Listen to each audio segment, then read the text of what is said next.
Nah, Gema Puan Maharani Nusantara (GPNN) ini ngasih somasi, ngirim somasi ke Nikita Mirzani dan menuntut artis ini untuk minta maaf dalam waktu 1 kali 24 jam. Kalau enggak, dia akan dipolisikan, dituntut ke jalur hukum, bahkan dikerahkan 100 pengacara. Guys, gua mengutip dari Detik News, Jumat 9 Oktober minggu lalu ya. Judulnya begini, debat Capres 15 Oktober digelar secara virtual, Trump tolak ikut.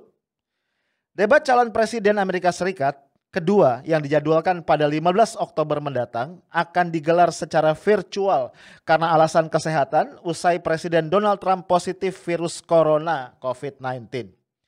Debat kedua ini tadinya akan digelar dengan format town hall, di mana para capres menjawab langsung pertanyaan dari para pemilih yang hadir. Menanggapi hal ini, maksudnya perubahan menjadi virtual ini, Trump mengecam perubahan format yang diumumkan Komisi Debat Kepresidenan. Nah ini, dia juga mengutarakan kekhawatiran bahwa mikrofonnya akan dimatikan di tengah-tengah debat berlangsung secara virtual. What? Ada-ada aja ya. Dia bilang gini, saya tidak akan membuang-buang waktu untuk debat virtual. Debat bukan seperti itu, tegas Trump dalam wawancara via telepon dengan Fox Business Network. Lalu dia lanjutkan, Anda duduk di belakang komputer dan melakukan debat. Itu konyol. Dan kemudian mereka memotong Anda kapanpun mereka mau, ucapnya. Nah guys, banyak yang melempar joke bahwa kekhawatiran Trump ini terkait dengan Puan Syndrome.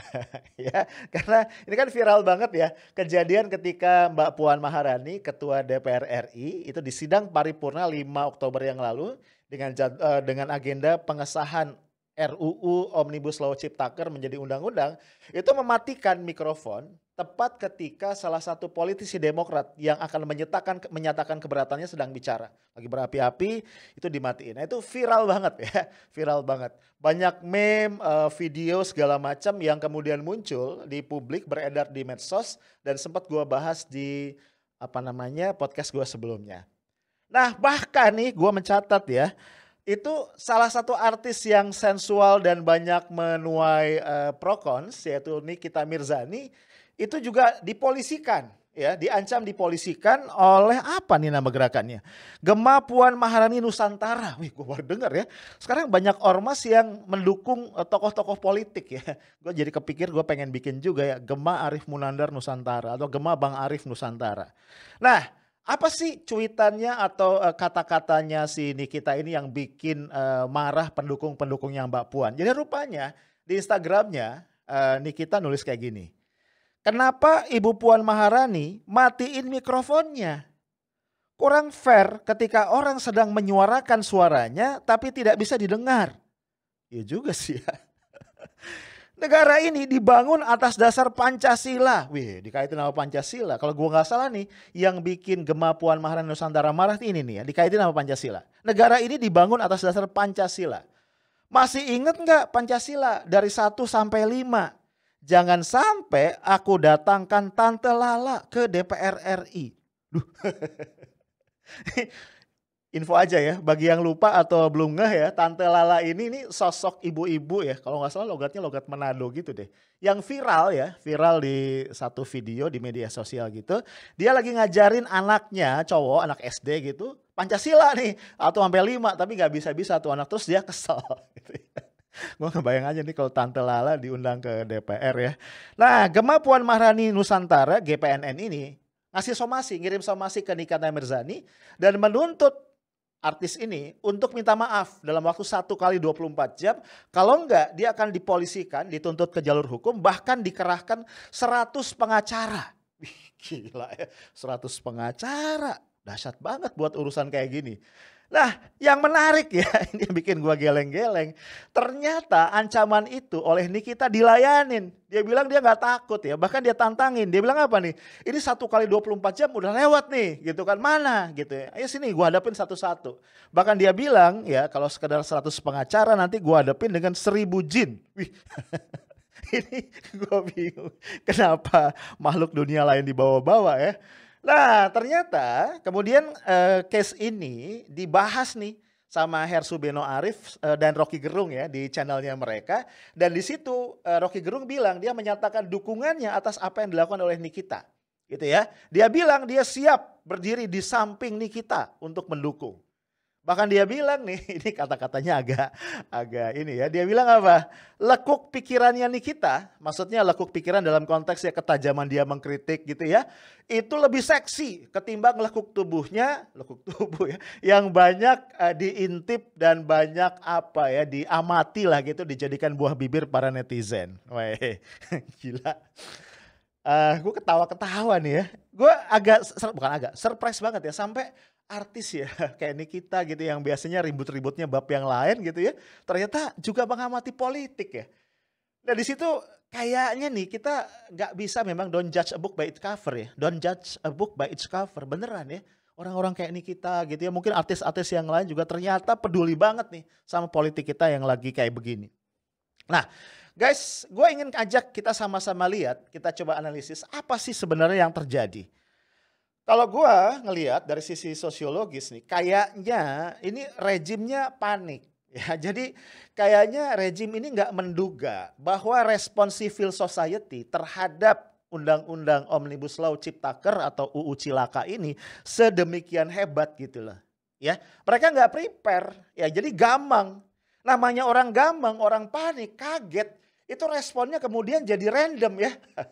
Nyerang kiri kanan ya, nuduh ada hoax, nuduh apa ya, ada dalang di balik demo yang ricuh gitu kan ya, nuduh bahwa kita nggak ngerti apa-apa dan seterusnya gitu. Ya itu namanya orang panik. Nah padahal menurut gua langkah-langkah random kayak begitu itu nggak akan banyak menolong untuk meredakan situasi apalagi menyelesaikan masalah. Bahkan nih semakin lempar tuduhan kayak begitu, semakin rejim merespon dengan keras ya dan juga tidak bijak, ini semakin gawat.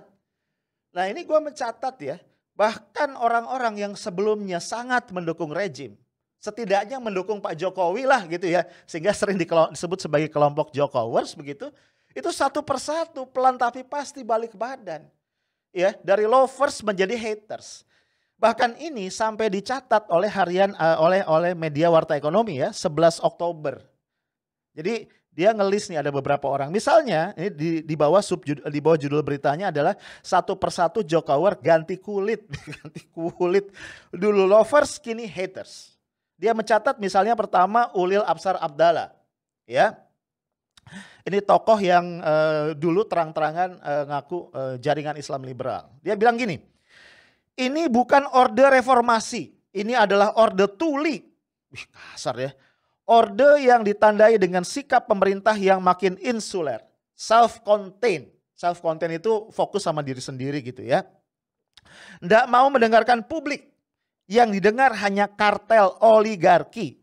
Ya, saya pakai istilah itu. Saya pakai istilah ini, oligarki. Dia tulis pakai huruf kapital. Itu nunjukin geram banget gitu ya.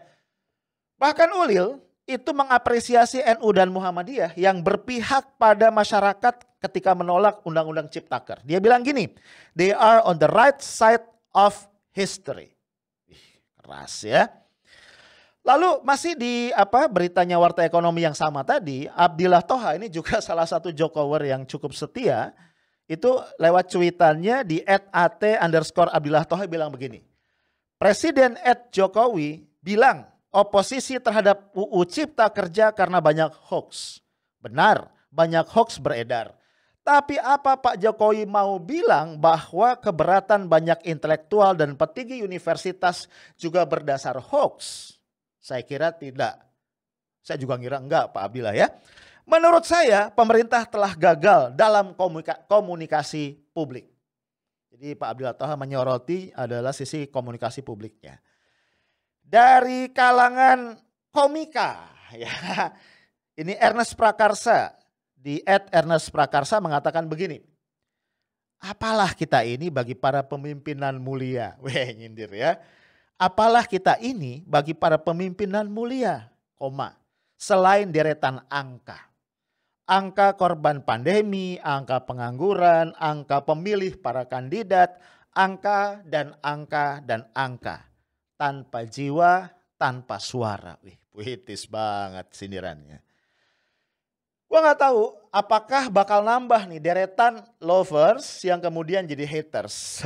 Gua nggak tahu. Cuma maksud gua gini, kalau para dieharder pendukung itu udah mulai balik badan, balik kanan, ini mestinya tanda-tanda yang dicermati oleh Pak Jokowi dan rejim yang berkuasa. Atau jangan-jangan sinyalnya masih kurang keras ya.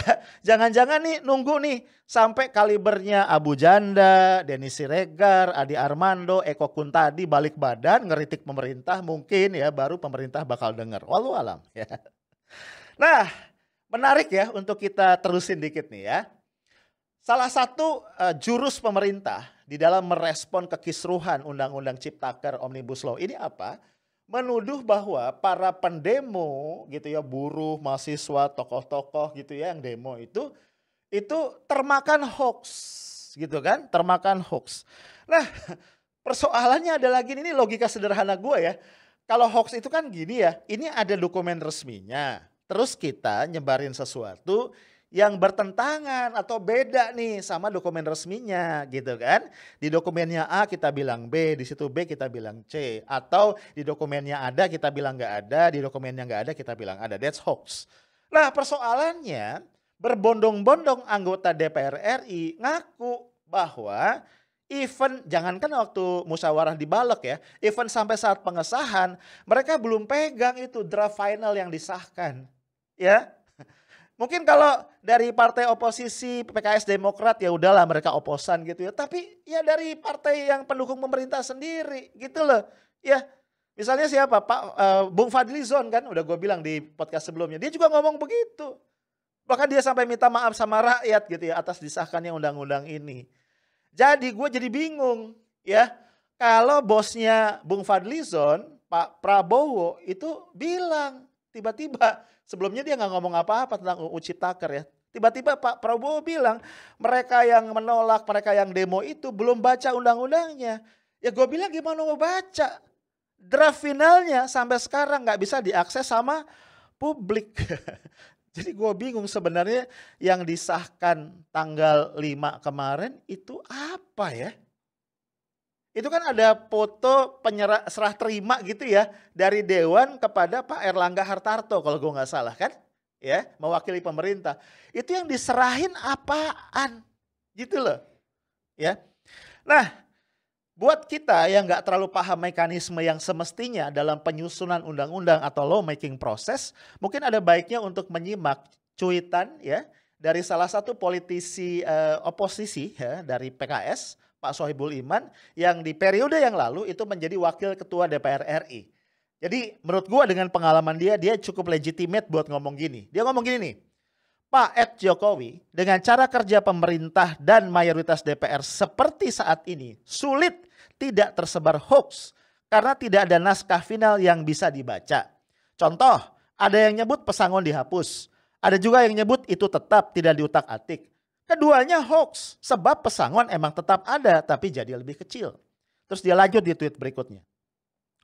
Tweet saya di atas juga bisa jadi hoax jika di naskah final nanti ternyata pasal pesangon dalam kurung di garis miring berubah lagi. Entah jadi apa. Itu baru tentang pesangon, belum yang lain. Jadi pemerintah N ya pakai huruf N, mayoritas dalam kurung tidak semua DPR ikut andil bikin suasana hoax. Ya juga sih. Logikanya masuk di akal gua. Maka tidak elok jika gampangan nuduh hoax ke pendemo. Bener. Sumbernya siapa, yang dituduh siapa. Tadi gua bilang ya, kalau polisi menyatakan udah menangkap ini orang yang menyebarkan hoax, patut kita tanya sama polisi kan. Dasarnya nyebut hoax itu apa gitu. Ya. Kalau Pak Prabowo bilang para pendemo itu nggak baca undang-undangnya, boleh dong kita tanya Pak Prabowo, Pak Bapak udah baca atau belum? Tapi ntar gue ditembak lagi ya. Nah Pak Sohibul Iman nih masih lanjut nih ya di tweetnya satu lagi. Secara aturan, nah ini mungkin dia refer ke pengalaman dia ya sebagai wakil ketua DPR RI di periode yang lalu. Secara aturan tim perumus N dan ya maksudnya sinkronisasi, tim perumus dan tim sinkronisasi sudah selesai sebelum pengesahan tingkat 1 dalam kurung Balek, Badan Legislasi. Badan legislasi itu alat kelengkapan DPR yang urusannya menggodok ya draft RUU sebelum kemudian nanti diproses lebih lanjut. Di sini naskah final mesti selesai. Dari situ dibawa ke pengesahan tingkat 2 dalam kurung paripurna. Padahal paripurnanya udah ya. Kenapa sekarang belum ada naskahnya? Tanda tanya. Mengkhawatirkan nanti dicek apakah semuanya sesuai dengan tingkat 1. Iya, kalau gue yang awam, gue belum pernah jadi anggota dewan ya, dan gak pengen juga. Gue sih ngebayanginnya gini ya, ini kalau mau bener nih, bernegara bener, berundang-undang juga bener. Ini kan undang-undang diproses nih draftnya kan ya, oleh Panja. Panja itu kan bagian dari Balek ya. Kemudian apa? Dimusyawarahkan di level Balek. Jadi itu draft final gitu kan, gak boleh lagi dikutak-atik. Draft itu kemudian diparipurnakan. Semua anggota dewan nih itu pegang, udah baca sebelumnya bahkan ya. Iya dong, kalau enggak dia mau setuju apaan. Diparipurnakan, ada pandangan fraksi-fraksi, kemudian baru ambil keputusan. Nah kalau draft finalnya aja even anggota Balek nggak pegang gitu ya. Kemudian sekretariat DPR bilang masih dalam proses perapihan. Again, gua bingung. Nih, apalagi ya guys ya, ini persoalannya. Sekretariat DPR itu udah berkali-kali ngeluarin revisi after tanggal 5 Oktober, which is adalah saat paripurna pengesahan. Ini gua kutip 2 berita. Pertama dari CNN Indonesia, 12 Oktober. Berarti tepat seminggu ya sesudah pengesahan. Judul beritanya DPR.2, draft final Omnibus Law bertambah 130 halaman jadi 1035.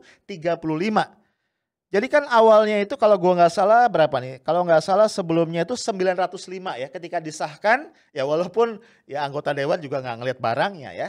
Itu katanya 905. Ternyata jadi 1035. Kalau menurut Sekretaris Jenderal DPR RI ya Pak Indra Iskandar dia bilang itu nggak ada substansi yang berubah ya. Cuma dirapin aja, fontnya diganti gitu ya, typo-typonya diberesin, dikasih spasi segala macam, jadilah 1035. Plus disediain kolom ya untuk tanda tangan dari pimpinan dewan. Tapi kan persoalannya gini ya, sorry ya. Yang gini-gini ini kan bikin orang jadi curiga ya, jadi curigation terparugu gitu loh.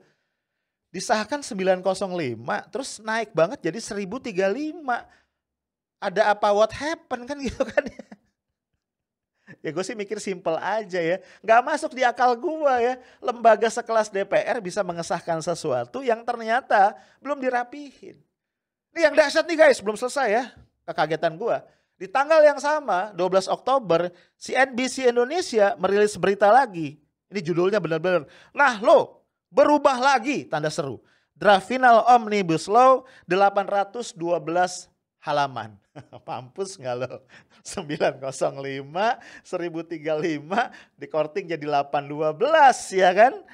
Alasannya Pak Indra apalagi nih? Jadi ceritanya si CNBC ini dapat naskah dari Kemenq yang itu diaminkan bahwa naskah itu benar ya oleh Sekjen DPR. Itu masih 1035. Terus tiba-tiba dia dapat lagi naskah yang terbaru itu 812. Kata Pak Indra, masalahnya apa nih? Ternyata dirubah format, tadinya A4 itu jadi format legal, yang kertas yang panjang gitu ya, itu jadinya 812 dan di situ sudah ditandatangani oleh para pimpinan fraksi di DPR RI. Kita jadi tambah bingung kan? Pusing gua. Jadi guys kembali yang gue mau highlight ya, kalau sampai saat ini gak ada naskah final yang tersedia, yang open bisa diakses oleh publik. Nah terus dasarnya nuduh tuh orang nyebar hoax apa coba? Ya apa? Ayo polisi itu dasarnya apa? Gak logik kan? Iya kan? Gak tahu sih ya kalau ada logika yang lain. Gua dengar dari beberapa anggota dewan ya. Bahkan sebenarnya ketika akan paripurna itu, bahkan ketika dibalik ya, itu yang harus pegang naskahnya tuh bukan cuma anggota dewan. Tapi seluruh anggota masyarakat, elemen civil society harusnya bisa mengakses. Sehingga bisa dikawal sama-sama dan tidak ada pasal-pasal yang diselundupkan. Ya coba deh ya lu tanya orang-orang yang jadi anggota dewan atau pernah jadi anggota dewan. Atau pengamat-pengamat lah gitu ya. Masalah menyelundupkan pasal itu udah lazim banget. Ya. Ada ayat tembakau di undang-undang kesehatan. Kemudian ada yang lain-lain lah. Gua udah lupa tuh ya, contoh-contohnya banyak banget. Nih kita terusin lagi ya guys ya. Nih, 9 Oktober ya, jadi ceritanya kan gini ya. Setelah sebelumnya kan pengesahan, terus kan Pak Jokowi pergi ke Solo ya, nyekar di makam ibundanya, kemudian lanjut ke Palangkaraya, meninjau lumbung pangan nasional berskala besar alias food estate ya. Seorang orang bukan nuduh yang ngomong ini Pak Jokowi kok hilang dalam situasi kayak gini. Nah, tanggal 9 Oktober itu Pak Jokowi pidato nih ya. Itu disiarkan oleh beberapa media. Kalau gua ngelihatnya sih di channel YouTube-nya Kompas TV. Oke. Ini salah satu bagian ya, sebagian dari statementnya Pak Jokowi. Dia bilang begini, jika masih ada ketidakpuasan terhadap Undang-Undang Cipta Kerja ini, silahkan mengajukan uji materi atau judicial review melalui MK, Mahkamah Konstitusi. Sistem ketatanegaraan kita memang mengatakan seperti itu. Jadi jika ada yang masih tidak puas atau menolak, silakan diajukan uji materi ke MK. Nah, statement ini kemudian didukung ya oleh Ketua Umum PBNU, Pak Said Agil Siroj ya. Walaupun ini gue agak bingung ya. Karena sebelumnya Pak Said Agil ini keras banget menentang UU Cipta Kerja gitu ya. Tapi konon kabarnya kemudian Ibu Ida Fauziah ya Menaker berkunjung terus jadi agak lunak nih statementnya. Bahkan terakhir dia bilang begini ya, mengajukan judicial review ke MK itu jauh lebih terhormat ketimbang mengerahkan massa untuk berdemo. Atau ya kalau gua nggak sependapat sama Pak Kiai ya. Karena menurut gua it is a matter of tools aja, a matter of vehicle, a matter of cara. Ya, JR ke MK boleh, ya kan, demo juga boleh kok, sama-sama dilindungi oleh konstitusi, oleh Undang-Undang Dasar Negara Republik Indonesia. Ya kalau ada yang rusuh, tangkap perusuhnya gitu kan, ya ungkap siapa mereka, bukan demonya yang dilarang. Nah ini yang gue mau angkat nih, yang gue mau highlight. Emangnya kalau kita JR nih, judicial review ke Mahkamah Konstitusi ngaruh gitu? Worth it nggak? Nah gue ragu nih ya, walaupun ini perlu dicek lagi. Gue ragu apakah itu akan worth it. Itu loh ya. Kenapa gue bilang begitu? Karena begini kan awalnya ya MK itu diatur kewenangannya oleh Undang-Undang nomor 8 tahun 2011. Kemudian ada revisi kan, direvisi dengan Undang-Undang nomor 7 tahun 2020. Undang-undang ini tentang perubahan mengenai Undang-Undang MK. Nah awalnya di pasal 59 itu ada 2 ayat. Ini gue bacain ya. Ini awalnya nih sebelum diubah. Ayat pertamanya bilang begini, putusan Mahkamah Konstitusi mengenai pengajuan undang-undang terhadap Undang-Undang Dasar. Sorry, bukan pengajuan. Gua ralat ya. Putusan Mahkamah Konstitusi mengenai pengujian undang-undang terhadap Undang-Undang Dasar Negara Republik Indonesia tahun 1945 disampaikan kepada DPR, Dewan Perwakilan Daerah, dan Mahkamah Agung. Jika diperlukan, ini ayat 2-nya. Jika diperlukan perubahan terhadap undang-undang yang telah diuji, DPR atau Presiden segera menindaklanjuti putusan Mahkamah Konstitusi sebagaimana dimaksud pada ayat 1 sesuai dengan peraturan perundang-undangan.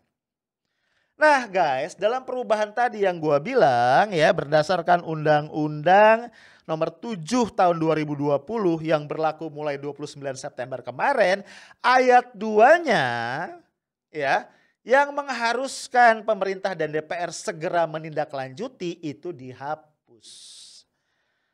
Nah nggak salah dong kalau sebagian masyarakat menafsirkan berarti sekarang kalaupun MK misalnya ya kan menerima JR, judicial review, artinya apa? Nggak ada lagi kewajiban, keharusan bagi pemerintah dan dewan untuk menindaklanjutinya, ya kan? Kalau betul tafsirnya begitu, ngapain capek-capek JR? Judicial review, what for? Ya kan? Nah guys, udah sekitar atau mendekati setidaknya 3.000 orang yang ditangkap para pendemo ya. Sekian banyak orang luka-luka, sekian banyak fasilitas umum rusak. Ya, dan demo ini sudah menjadi liputan internasional. Betapa gaduhnya Indonesia gara-gara pengesahan undang-undang ini. Omnibus Law, Cipta Kerja, atau di sisi lain adalah Undang-Undang Cilaka, Cipta Lapangan Kerja. Perkenankan gue nih sebagai orang awam ngasih saran. Pertama saran gue buat pemerintah.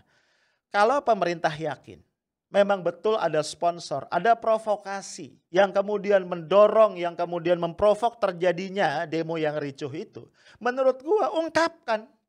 Jangan lempar tuduhan terus jadi misteri begitu, bahaya. Ini akan memacu konflik horizontal, saling tuduh di antara masyarakat. Ungkapkan, tuntut ke jalur hukum, proses secara hukum. Nah, ini dikatakan oleh Iwan Fals ya. Iwan Fals kita tahu ya sangat peduli sama politik ya.